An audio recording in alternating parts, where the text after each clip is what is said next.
किसी भी minus number का स्क्वायर प्लस में होता है तो किसी भी माइनस नंबर का क्यूब प्लस में क्यों नहीं होता? मैंने कहा देख, सबसे पहले डेफिनेशन को समझते हैं। स्क्वायर की डेफिनेशन है कि उसी नंबर को उसी नंबर से 2 बार मल्टीप्लाई करेंगे तो जो सॉल्यूशन निकल कर आएगा वो उस नंबर का स्क्वायर होगा। अब क्यूब की डेफिनेशन को समझते हैं। क्यूब की डेफिनेशन है कि किसी भी नंबर का अगर क्यूब निकालना है तो उस नंबर को उसी नंबर से 3 बार मल्टीप्लाई करने पे जो सॉल्यूशन निकल कर आएगा वो उस नंबर का क्यूब होगा। अब हम मिसाल के तौर पे देखते हैं कि -2 का अगर स्क्वायर निकालना है तो -2 को 2 बार मल्टीप्लाई करना पड़ेगा -2 से ही।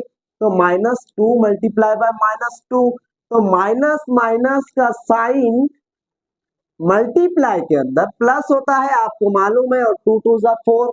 तो क्या माइनस नंबर का क्यूब भी प्लस में होता है? नहीं, माइनस में होता है। देखिए, माइनस नंबर का क्यूब निकालने का या कोई भी नंबर का क्यूब निकालने का डेफिनेशन जो है तो उसी नंबर को उसी नंबर से 3 बार मल्टीप्लाई करना। -2 मल्टीप्लाई बाय -2 मल्टीप्लाई बाय -2। तो यहाँ पर माइनस और माइनस का साइन प्लस तो हो रहा है, माइनस माइनस प्लस, और 2 2 जा 4।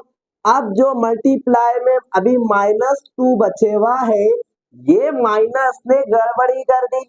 इस माइनस ने इस प्लस के साथ मल्टीप्लाई करके माइनस प्लस का साइन होता है माइनस, और 4 2 जा होता है 8।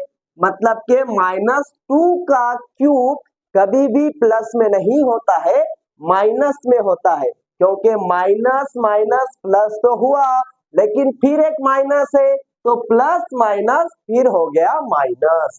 तो इसी तरीके से आप मुझे -3 का क्यूब निकालकर इसका आंसर जो है तो कमेंट कीजिए।